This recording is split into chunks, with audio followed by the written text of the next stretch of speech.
So welcome back everyone. Here I want to talk more about the structure and let's add cubes to our drawing. If you remember last time in the previous session we talked about how to do the gesture drawing and how to after that add the structure using simple volumes. So let's talk about landmarks first. I need to just remind you what are the main landmarks that we need to know before adding the structure in cubes. So here's the head. Our three parts are head, ribcage, and pelvis. You see I'm just using simple shapes, these ellipses, this oval shape, and some axes for legs and arms. Here's the scapula. So here I added scapula and arms. And if you remember, our main landmarks are clavicle here. And don't worry about the anatomical shapes that we have. You shouldn't really be concerned about the exact and precise shape of them. I'm just using an S-curve for drawing clavicle. So you just need to know where are the main and important landmarks to establish the structure on top of that, and I will show you the process just in a second. Okay, here we have the thoracic arch on this part. It depends whether we are drawing a man or a woman, because if you are drawing female body, they have a kind of this type of, let me show you better, this type of thoracic arch. You see the closure here, it's different.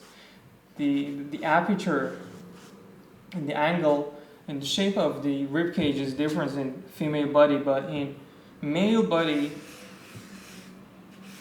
the aperture of that, the rib cage is bigger, like this. And the angle that usually we have, we can see in the rib cage and thoracic arch, is 100 to 120 degrees. And here from 60 to 90 degrees. So it depends, you just need to look at the model you're drawing from. So on this part we have thoracic arch, we have cartilages, don't forget cartilages. Costal cartilages are here. We have them all through the rib cage, but the important ones that we can just see them and use them as landmarks are here on the bottom of rib cage, from 6th rib to 9th rib. So usually we can see 4 costal cartilages on this part. Okay, as we go downwards on pelvis, we can see other important landmarks we have. These 2 points, anterior superior iliac spine. Let me use another color. Anterior superior iliac spine. I will explain the names later. And then on this part we have pubic bone,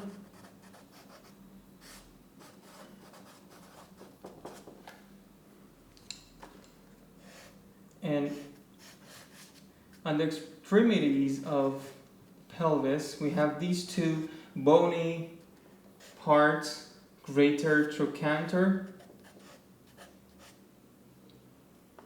that will create this angle in this direction here. And let's see, on this part, I just need to add also these. We have manubrium,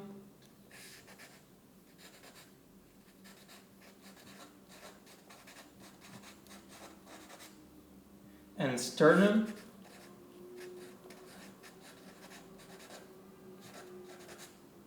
and at the end we have something called xiphoid process.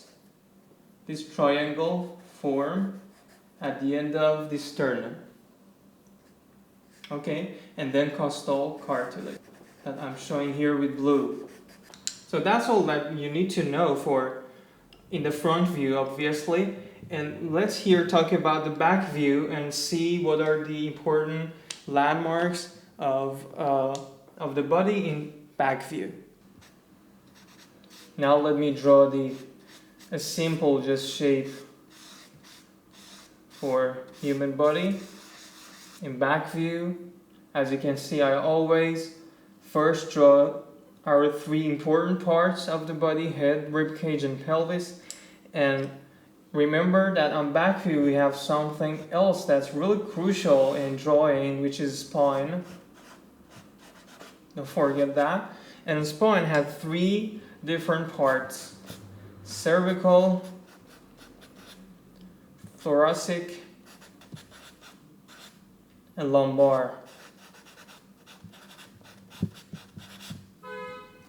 Okay, from this part, the occipital landmark that we have on the skull till the seventh cervical vertebra, which is here.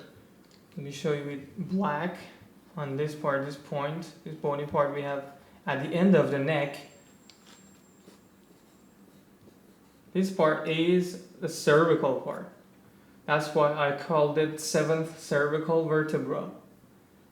And after that we have 12 vertebra for thoracic part till here, till this point.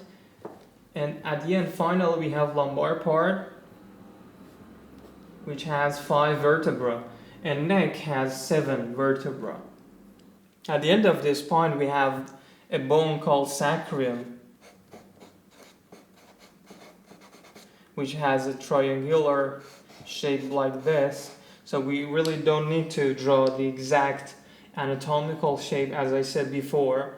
We just need to know where they are and what's the simple shape of them in order to use them when we are drawing, to really understand what's going on underneath the skin, and then we will have a kind of better understanding of the human body forms. Here's the rib cage. You can see the oval shape, the greater trochanter on this part, the leg bone, the femur bone comes downward with this angle. Be careful about this. And after that, other bones, fibula and tibia. It's not an anatomy course, so I just don't want to really talk about in detail about anatomy. So here's scapula, from 2nd to 7th rib of the rib cage. If you want to know the exact placement of that, from 2nd to 7th rib of the rib cage. And here's the simple shape that you can use to show the scapula. And then you can see here's a piece of that that's going right here. It's getting off of the rib cage on that part.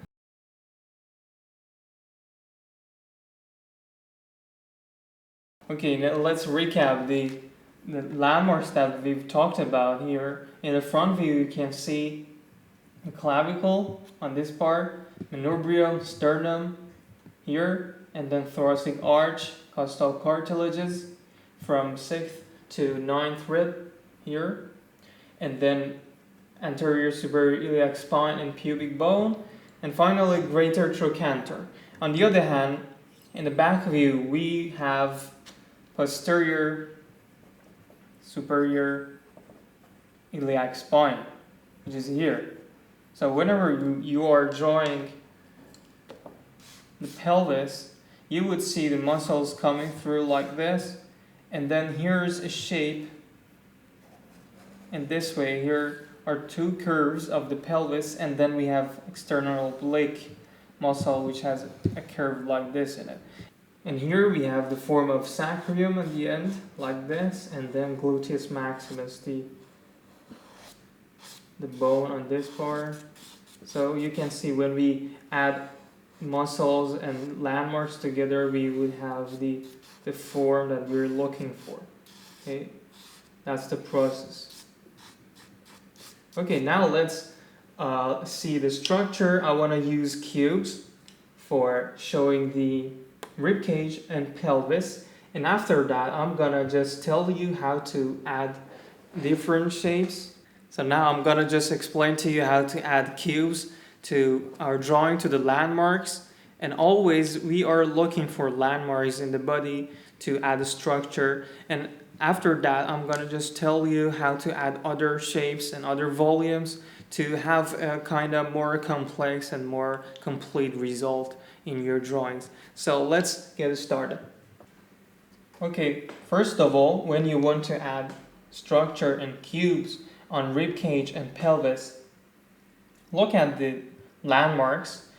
For example, for ribcage, you look for the clavicle first and then draw a straight line like this. That's the first step that you need to do here.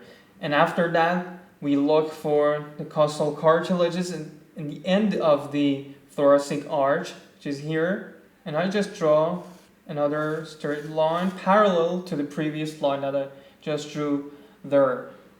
And from this point, I'm just gonna go straight upward like this.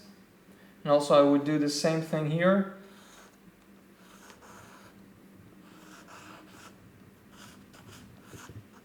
So now you can see we have a rectangle. And after that, I just need to give depth to make a cube. So I need to add these parts to this rectangle, like this. So you may ask me why we are doing this. So I need to just explain to you the direction of ribcage and pelvis, and also head and neck in side view. So I'm just going to explain it in a second. So here's the side view. I just want to show you the movement of the spine and the way we need to draw it. Many students would think that the figure in side view is something like this. The posture of the body is straight, and then we have legs and arms. But it's totally wrong. So I just need to tell you to be careful about it and look for the curves and the movement of the spine. As I told you before, we have three important parts in spine, which are cervical part first for the neck till the 7th cervical vertebra, which is here. We have this gesture and movement here. After that, we have a change in the way that the spine moves. So it goes forward, and then again it goes and turns back like this. So on top of that, now I will add the ribcage. We will have the form of ribcage here. On this part, I'm gonna add the head, like this.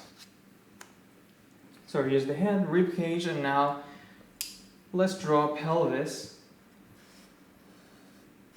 Pelvis in a side view would be something like this. So be careful again about the direction of it. It's not straight and totally vertical like this, but it has a kind of angle to it. You see that? And that's the opposite angle of ribcage. That's what I'm talking about here. And I just want to emphasize on that. Here's the angle of ribcage due to the movement of the spine. And on pelvis we have the opposite direction of that. It helps the body to kind of balance itself and to be able to just stand in a balanced way, be able to move. So that's the, let's say, the structure of the body in side view. And also the important thing I wanted to say was the movement of spine. Let me just draw it again. You see that? This S-curve movement of the spine, and then the pelvis. So we can use this simple shape if you want to draw pelvis in side view. I know that it has a lot of details, but we just want to simplify these forms. And here is the ribcage. Just let me give you a quick demonstration of how to draw ribcage in side view, because it needs to be explained. Here's the movement, the first movement that on which we see the neck, the form of the neck, attaching on top of that, like this, and then here's the head. So I just want to focus on the rest of that form. We need to draw 5 lines when we want to simplify the shape of rib cage. The first line would be for the neck at the top of rib cage, and then this curve that's following and corresponding to the movement of spine. Here's the third one. You remember the sternum and manubrium there, the landmarks. Fourth, which would be the thoracic arch. And finally, we have 12 rib on this part that would close the form. So 4 and 5. So you need to draw this form whenever you want to draw the rib cage in side view.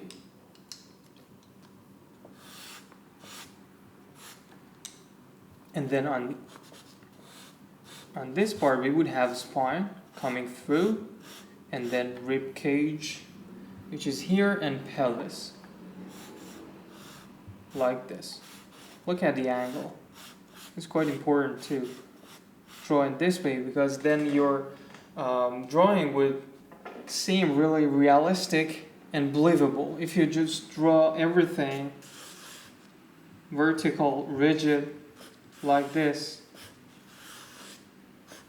it's not okay. You know, the structure is wrong, so we cannot feel the movement, the vitality in the model. So that's why we need to look at the things to learn the anatomy, the landmarks, the structure, and then to apply them in our drawings. And that's how we can give this vividness and vitality in our drawing, using all this structure and gestures. So here I just turn back and finish this part, the cube for pelvis. I will use the landmarks, anterior superior iliac spine.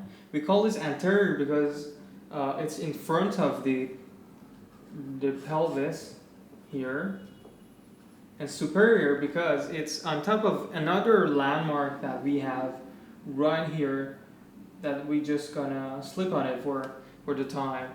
And then iliac, we have a part of the pelvis whose name is ilium, so the adjective of that would be iliac.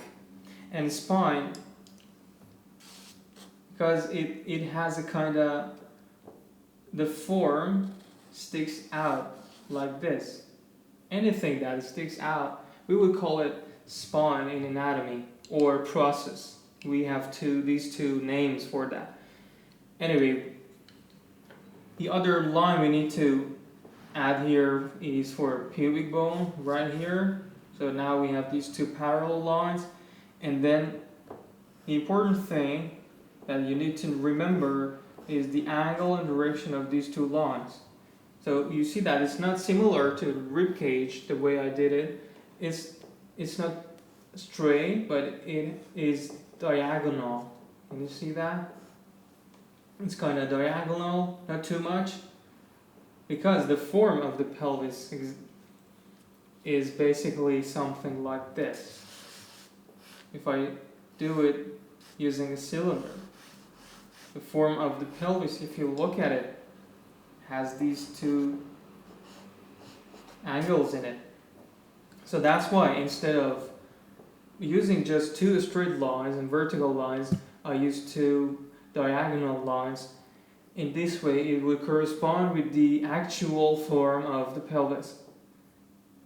And finally, I will give depth to that. And I explained the side view because I just wanted to tell you better and explain you better why this happens. So let's take a look at the other part, other drawing that we have here. If I want to draw the cube and add the cube on ribcage in side view, look what happens.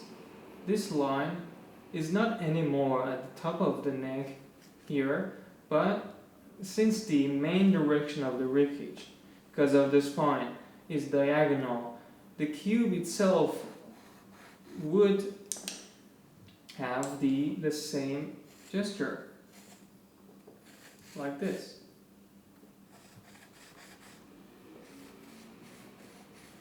So, if you look at the model, if you look at the skeleton from the front, in this view, you would see beneath of it, the bottom of the cube would be visible.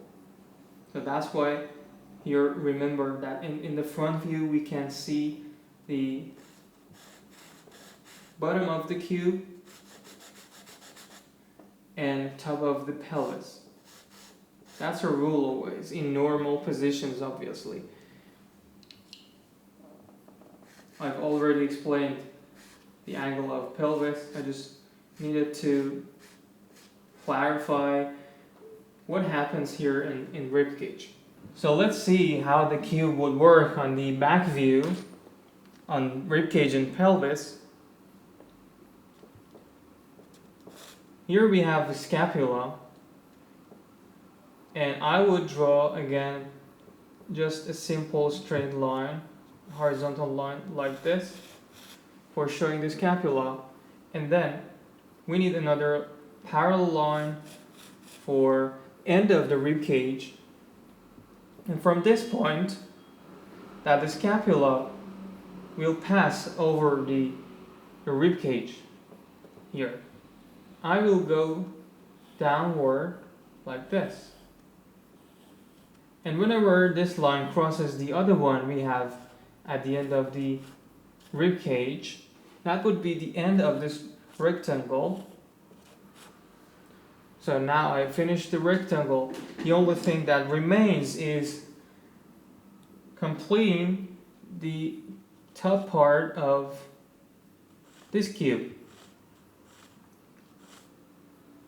Again, I will add another line with the same angle, and then for giving depth to the cube, I will add these two diagonal lines because of the perspective.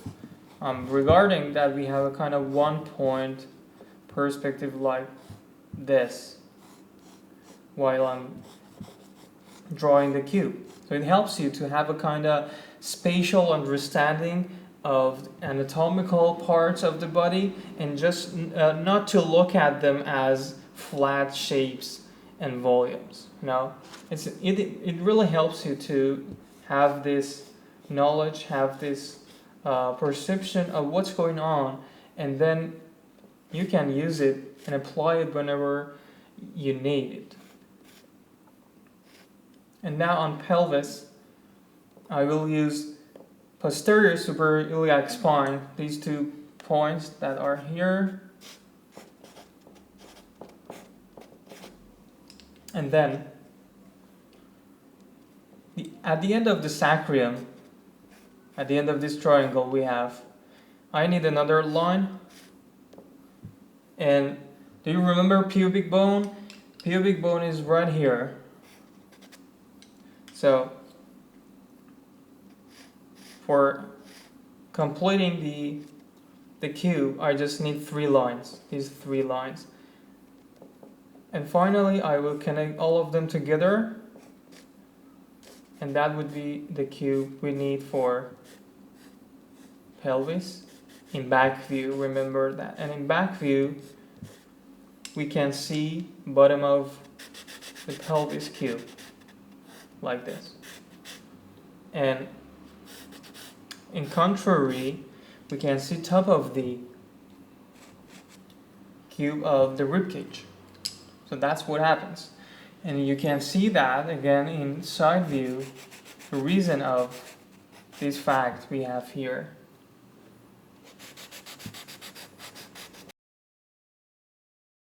Okay, so see you in the next session, and I will talk about torso in detail and how to use different volumes like cylinder and how to add them together to maintain the volume, the structure, and we can mix up somehow the form of the cube, the cylinder, and also the muscles and landmarks that we've learned together to have a more complete shape and to have a kind of more realistic and believable form.